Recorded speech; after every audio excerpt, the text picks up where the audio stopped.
In the earthquake, I lost my hearing while rescuing Rodney.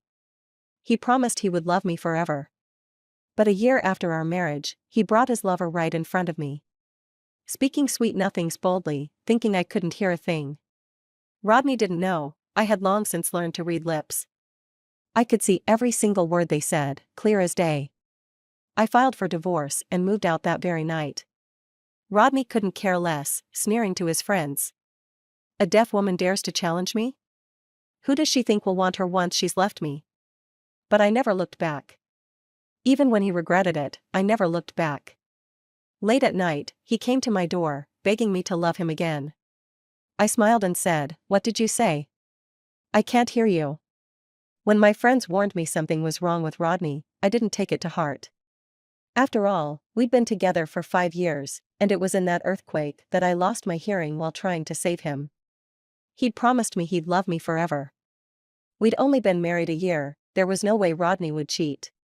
Just 2 days ago, he told me he'd set aside time to make up for the honeymoon we missed. Recently, I'd learned to read lips. Though I still couldn't hear, I could understand the gist of what someone was saying face to face, which would be convenient for a honeymoon. I timed it perfectly, excited to surprise Rodney by picking him up from work. But instead of the surprise I'd planned, I got a shock myself. Rodney walked out of the elevator with a beautiful girl. They both froze a bit when they saw me. The girl had a natural look, with long black hair flowing over her shoulders, resembling the purity I once had. She asked Rodney softly, "Should I go first?" Rodney shook his head, "Don't worry, she can't hear us." "Really? Then can I call you darling right in front of her?" Rodney didn't respond but smiled indulgently. Then he walked up to me, picked up his phone, and started typing a message. "Why are you here?" "To pick you up from work." "Rodney, I still have things to do." After a pause, perhaps thinking he'd made himself too obvious, he added, "Are you heading back first, or would you like to join us for dinner?" The fact he put going home as the first option was a clear hint he wanted me to leave. Otherwise, he would have just invited me to dinner. Old love and new flame, sitting at the same table. How laughable. On the way to the restaurant, the girl introduced herself as Beverly. Beverly smiled with a hint of sweetness, and when I glanced aside, she lowered her voice to call Rodney darling. She knew I couldn't hear. Rodney knew I couldn't hear. But I could see. From the rearview mirror, I could see every word on her lips. Rodney didn't seem to mind her using the term, even smiling. In that moment, the walls inside me crumbled completely. When the car stopped, I asked Beverly to get out first. Rodney looked at me impatiently, reflexively asking, "What are you doing?" Then he seemed to remember I couldn't hear, and angrily picked up his phone to type. I reached out and held his hand. "Rodney, have you fallen for Beverly?" He froze, his hand about to push me away, suddenly stiffening. Rodney looked up and stared at me. In that one look, that one hesitation, his answer was painfully clear.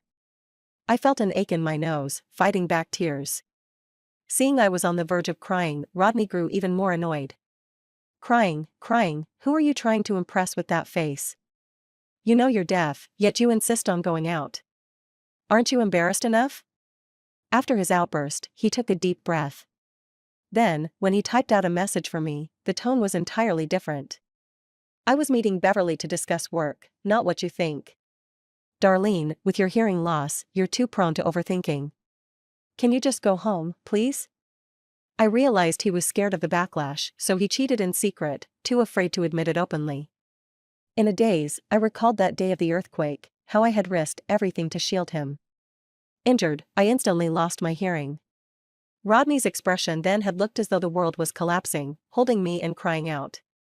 Later, I was lucky to survive, and though deaf, he married me without hesitation. At our wedding, all the guests heard his vows. But I never did. Maybe it's a blessing I didn't hear them myself, it saves me a little of the heartache. I held Rodney's hand, and quietly told him, "Rodney, I learned to read lips." He trembled sharply, his gaze flickering intensely. The realization dawned on him that I had seen everything he said to Beverly, even if I hadn't heard it. "Rodney, if you don't love me anymore, just tell me directly. Instead of hiding behind my back with another woman. Saying sweet things right in front of me, thinking I was a fool." I lowered my head, afraid to look at him any longer, fearing he'd say something even more hurtful. Before I could become any more humiliated, I proposed a divorce first. Rodney, let's part ways. He might have no shame, but I do. That's how love works, the one with dignity loses. Let me know when you have time, and we'll finalize the divorce. That night, I moved out of our home.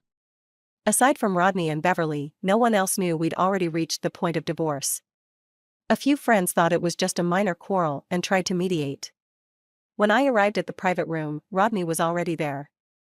The room was lit up with a cacophony of lights and sounds. If I could still hear, I wouldn't have had to learn lip reading. If that were the case, I would have never caught his words. He was chatting with Stephen, who asked, "Really? You and Darlene are divorcing? Are you the one asking, or is she?" She asked.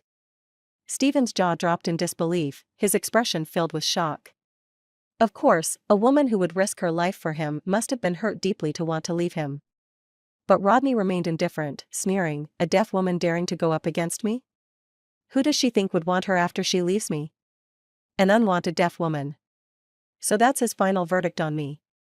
5 years of love, 1 year of marriage, and even a life-saving sacrifice. In the end, it all crumbled under the words, "deaf woman." It's just as well I saw those words with my own eyes, any lingering feelings vanished completely. Turning to leave, I saw a print shop open across the street. When I entered, the owner asked without looking up, "Print or copy?" Not wanting to try lip reading, I said, "Can you print a divorce agreement?" The owner smelled the hint of gossip and looked up, smiling cheerfully. "Of course. How many copies would you like?" Divorce agreements usually come in pairs. 2, then. Got it. I sent over the agreement I had prepared a few days earlier. Before printing, the owner asked if I wanted to check for typos. I shook my head. No need. Every word of that agreement had been reviewed countless times. There would be no mistakes. As I left the print shop, I got a message from a friend, "Where are you?" "Almost there." With the divorce papers in hand, I went to the room. Rodney looked up from his phone only after Stephen nudged him. He didn't stand or say a word. His gaze was as cold as if he were looking at a stranger. I didn't feel too upset. Compared to the disdain I'd just seen in his eyes for a deaf woman, his indifference now was nothing. A friend chimed in, "Come on, Rodney, be a man, just apologize to Darlene. You two have been at it for days." Rodney curled his lips into a faint smile, but his eyes held not an ounce of warmth. I gripped the divorce agreement tightly, taking a deep breath to steady myself. Thankfully, he hadn't softened or reached out to hold me, pulling me into a tender embrace. If he had, I'd be afraid I might waver. The harsher he was, the easier it was for me to let go. In front of everyone, I walked up to Rodney and handed him the 2 divorce agreements. "Rodney, take a look. If everything looks good, please sign it." "What's this?" Just as Rodney reached out, Stephen, standing beside him, craned his neck and caught sight of the big, bold title at the top. "Oh my God! Divorce agreement?" His exclamation sent a shockwave through the entire room. Someone quietly turned off the music and tried to adjust the lights to a regular white. But as he clicked through the options, red, green, yellow, and purple lights flashed over Rodney's face before finally settling on a bright, pure white. The atmosphere in the room had dropped to freezing. Everyone instinctively held their breath, trying to make themselves as unnoticeable as possible. Until Rodney broke the silence. "Darlene, don't think that just because you once saved my life, you can walk all over me. I'm not causing trouble, Rodney. I'm just giving you the chance to be with Beverly." Everyone in the room knew the story. Especially these friends who drank and partied with Rodney, they were all well aware of his affair with Beverly. But they all accepted it, a mistress was a mistress, and a wife was a wife. They all expected him to play around but eventually return to his family. But why should I sit around waiting for him to return? Even if I were deaf and nobody wanted me, I didn't need his pity. "Rodney, just sign it. We can divorce peacefully without involving our families." "You're threatening me?" Rodney shot to his feet, his eyes flashing with anger. Just then, the door to the private room opened again, and Beverly entered gracefully. I had invited her here. Since Rodney was so certain he had me under control, I wanted Beverly to witness my determination to end things. But Rodney looked shocked by my resolve, as if he couldn't believe I would actually leave him. He couldn't believe that someone like me, unloved by her parents and suffering from hearing loss, would walk away from the title of Mrs. Rodney. "Rodney, sign it. Beverly's here, too. Surely you promised her happiness, don't disappoint her. Love always brings promises, especially when it's fresh and intense.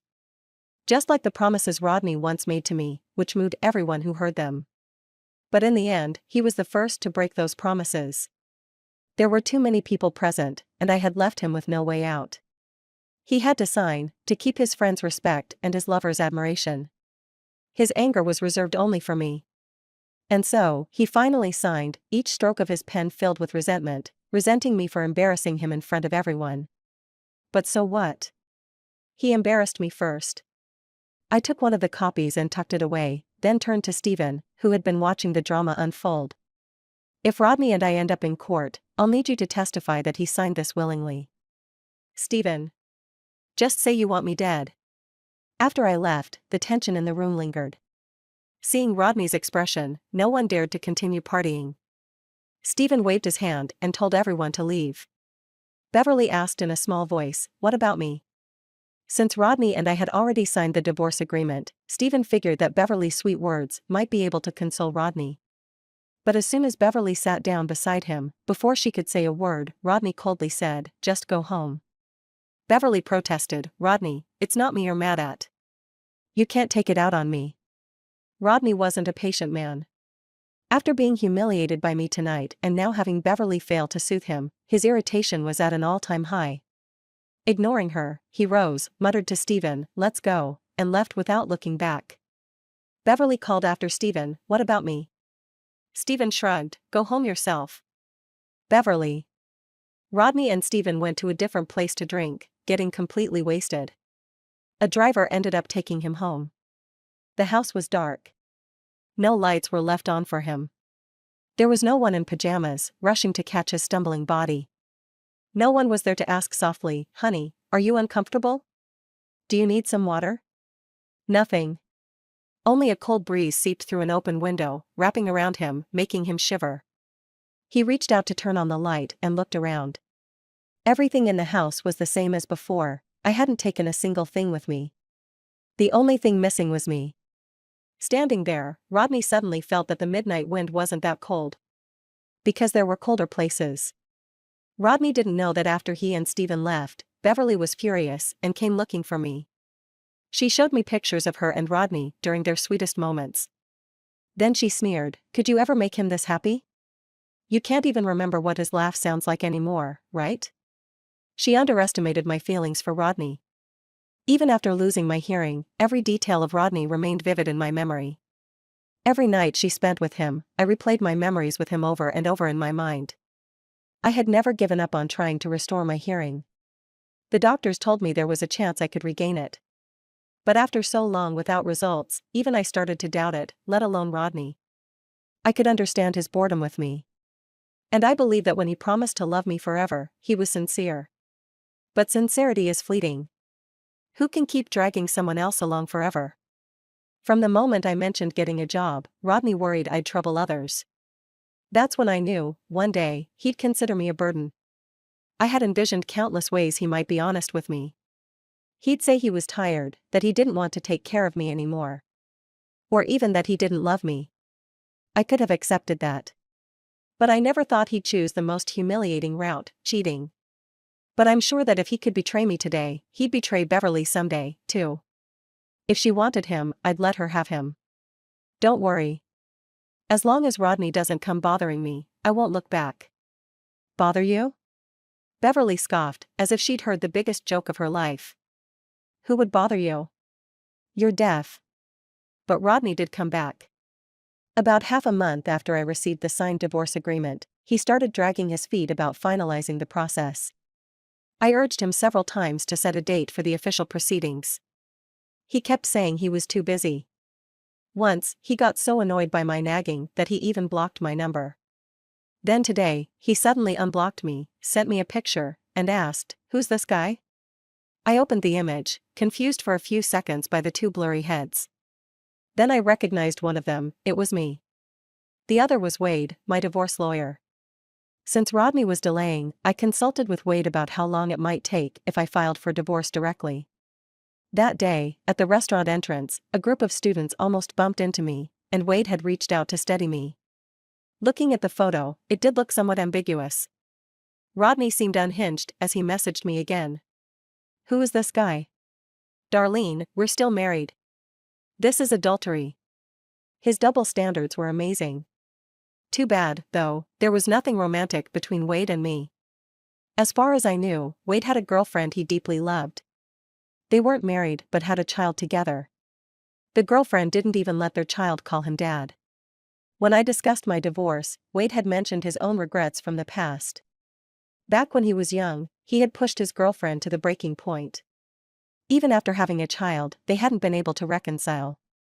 That day, he'd told me men often say things they don't mean when they're upset. I understood, but I couldn't accept it. Words spoken in anger don't excuse public humiliation. They don't excuse cheating. I unemotionally blocked Rodney's number again. And then, he showed up, storming over to confront me. "What, now that you've found a new man, you think you can just kick me aside? You say I betrayed our love. But what about you? Even if I had a bit of a thing with Beverly, I never wanted to leave you. So what are you doing now?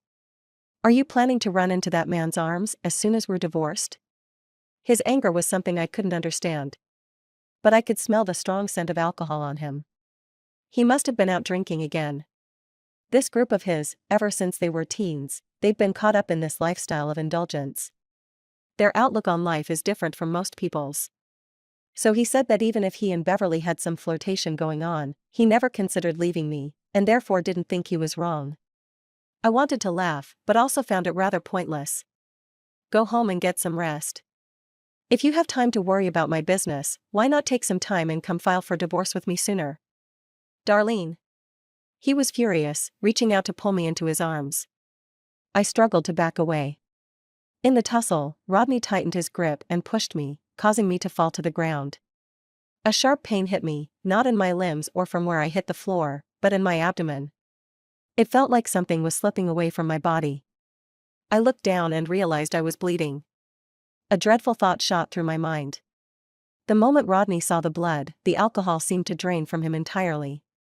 We were both adults, he could easily understand what I was realizing. So, he panicked. On the way to the hospital, he kept urging the driver to go faster and faster. The driver was sweating, keeping silent, nearly flooring the gas pedal to the point of smoking. Rodney looked back to reassure me, "Don't worry, we're almost there. Everything will be fine." He held me tightly in his arms. His hands, they seemed to be trembling a little. "Rodney," I whispered, lifting my face in a sincere smile. "Right now, you look just like you did on the day of the earthquake." Afraid of losing me, his eyes were filled with that intense love. I once sighed silently in my heart, wondering if love would be easier to sustain if it stayed at its peak, leading us to grow old together. "Rodney, are you scared?" He didn't dare answer, just gritting his teeth. But I could see that his eyes were red. What was he grieving for? For me, or for the child we were about to lose? News of my miscarriage quickly reached my parents. After all, the hospital I was in belonged to my family. My parents had always wanted Rodney and me to have a child soon. It would make his parents happy, and perhaps stabilize our marriage. But who would have thought that just as the child came, it was already gone? My father was furious. "Are you saying you didn't know you were pregnant? How could you be so careless? What are we supposed to tell Rodney's parents now?" It was him who pushed me. "Stop making excuses." My father glared at me, gritting his teeth. "I asked Rodney, and he didn't even know you were pregnant. If you'd told him sooner, he would have been more careful." So, was it my fault? Whether or not I was pregnant, he still laid hands on me. I looked around, Rodney wasn't here. The person who was just desperate to keep me by his side in the car, red-eyed with fear of losing me, suddenly seemed like he'd never existed. Or maybe, it was all in my imagination. If he cared even a little about me, he wouldn't have left me here alone to face my parents' reproaches.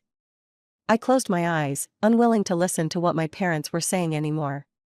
They were still scolding me, but I could no longer hear it.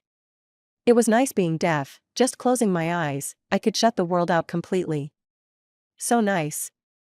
Rodney's parents arrived as well. They hadn't supported our marriage in the first place. They'd only reluctantly agreed after being unable to dissuade Rodney. And now, knowing that I had carelessly lost the baby, they weren't even trying to hide their contempt.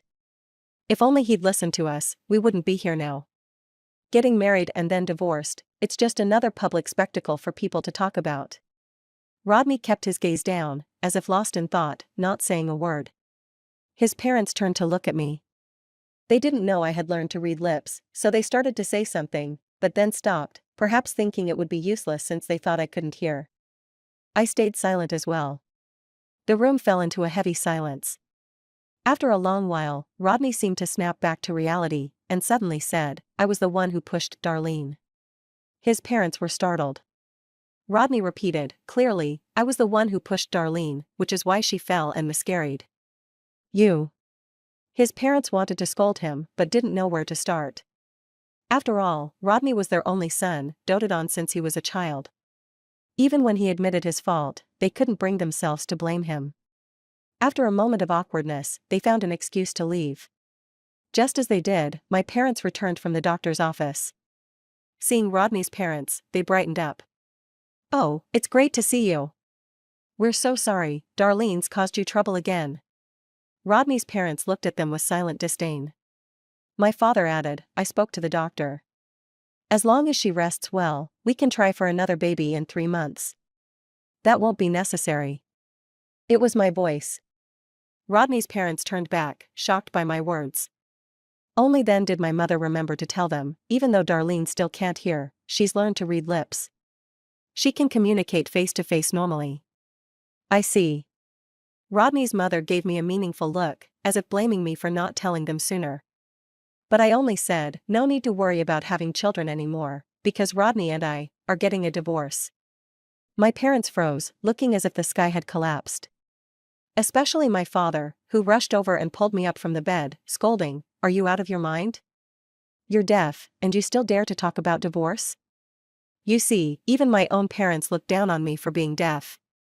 So how could I blame Rodney for doing the same? I lowered my head and smiled, my voice soft, but more resolute than ever. Yes, I want a divorce. Not just to distance myself from Rodney, but to escape his parents who never accepted me, and to get away from my own parents as well. None of them loved me. But I want to learn to love myself. My parents made a scene at the hospital. It only ended when I closed my eyes, refusing to engage with them any further. Rodney's parents actually agreed to the divorce. They just didn't like that I was the one initiating it, which hurt their pride, so they weren't pleased. The two families didn't break ties outright, but there was now an invisible rift between us. I didn't care about any of it, and left the hospital to return home that very day. There were things at the office that needed Rodney's attention, so he was called in. When he returned to the hospital, he found the empty room. After asking the nurse, he learned where I'd gone. He came to my house, knocking on the door repeatedly, but I didn't open it. He tried entering the code to unlock it, only to find I had changed it. Frustrated and desperate, he messaged me, "Darlene, I know you're in there. If you don't open the door, I'll get someone to break it open." I knew he'd follow through. He had always put himself first. So, I opened the door, smiling as I asked him, "What's up? Did you need something?" Maybe my calm tone threw him off, as he glanced around the house, confirming no one else was there, then asked, "Darlene, what will it take for you to forgive me?" "A divorce." "But I don't want a divorce." "Then what can you give me? This tainted love? The contempt from your parents? Or your sudden disappearances whenever they blame me?" Rodney was left speechless. And I, having finally said all this, suddenly felt tears streaming down my face. At a moment I hadn't expected to feel anything, a moment I thought I'd seen it all clearly. I suddenly cried. "Rodney, I'm only deaf, I'm not stupid. I can feel how you and your parents treat me. And my parents, they've always thought that marrying you was out of my league. But if I hadn't rushed to save you that time, you wouldn't even be here. I saved you, and I loved you so deeply, yet why does everyone think I don't deserve you? Is it because I'm deaf? But I didn't choose to be. It was because I saved Rodney. Before we got married, I warned you that I would be a burden. But you said you didn't mind. But after we married, you let your parents look down on me, let your friends mock me. Rodney, your love changed a long time ago. I just couldn't admit to myself that I'd fallen in love with the wrong person. And I couldn't bring myself to let go, clinging on and suffering even more. If we could go back to before the wedding, and you proposed to me again, I wouldn't say yes.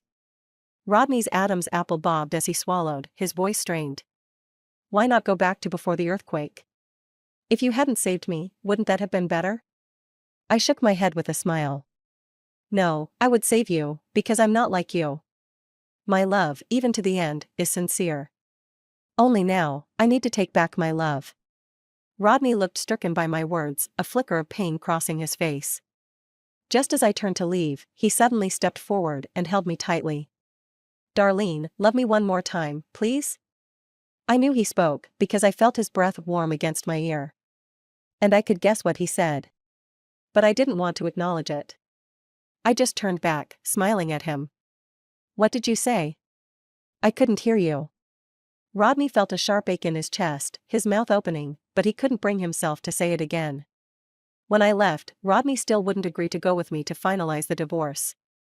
Maybe he thought that if he waited long enough, if he somehow recovered his true feelings, I would come back to him. But he was wrong. I left. On an ordinary morning, without telling anyone. Even the day before, I'd gone grocery shopping. So Rodney thought I wasn't going anywhere. By the time he realized I was already on a plane, my phone number canceled. In a panic, he went to my parents, who were even more bewildered than he was. Then he went to Wade. Wade chuckled, Sir, Ms. Darlene is still legally your wife. Isn't it a bit ridiculous to come to me asking where she went? Rodney gave him a cold stare. Enough of the act. Just tell me, where is she? I truly don't know, Wade shrugged innocently.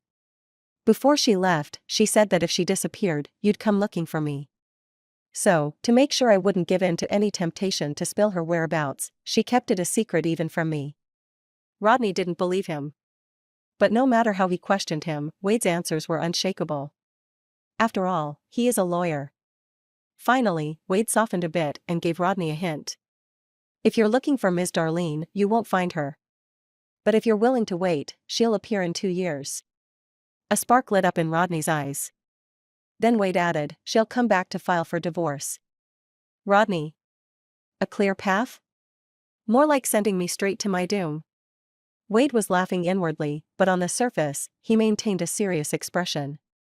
You didn't listen to me carefully, did you? I said, if you're willing to wait. Not wait for the divorce, but wait for the one you love to return. To stay pure, with no distractions. Rodney was stunned for a few seconds, then gradually, the tight lines on his forehead softened, as if he finally understood. From that day on, Rodney quit drinking. No matter who invited him, Stephen or anyone else, he refused. Beverly was fired. Most of what she had taken from Rodney was returned. The small amount that remained, she kept by threatening suicide, and his parents, not wanting any incident, finally let it go. Still, she dared to go up against Rodney. In this city, finding a decent job became impossible for her.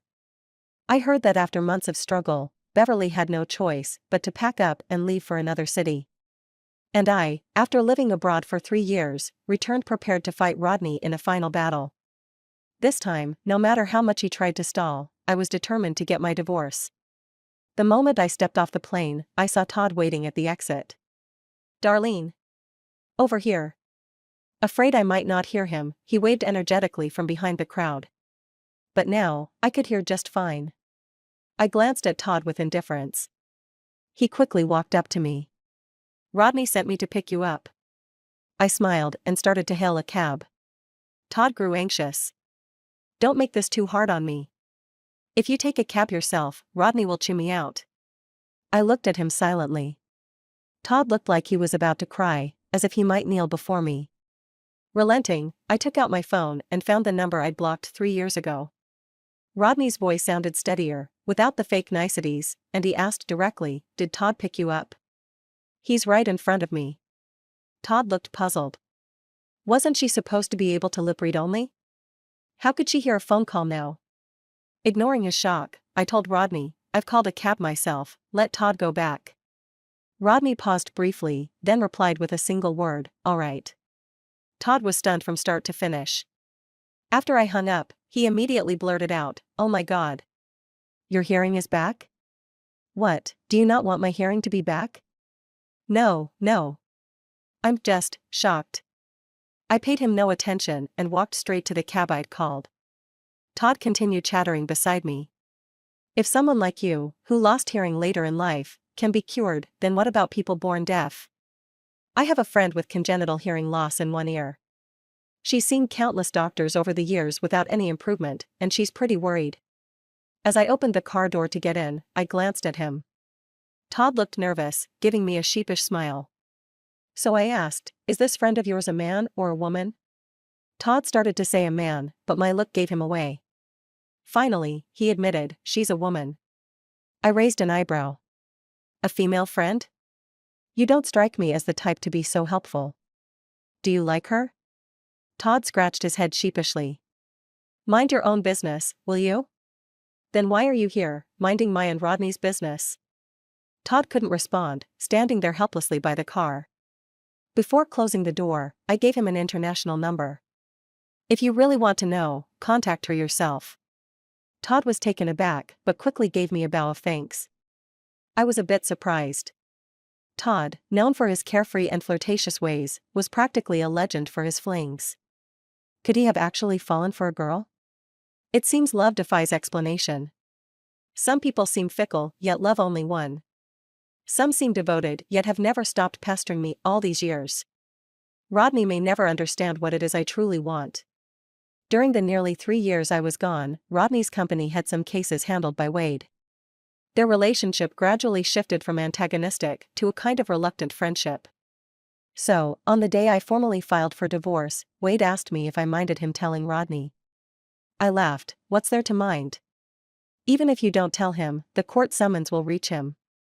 Wade said, I'm just letting him know as a friend, figured it'd be polite to get your approval first. I nodded. Go ahead, and if you can, convince him to give me a peaceful divorce. 3 years have passed.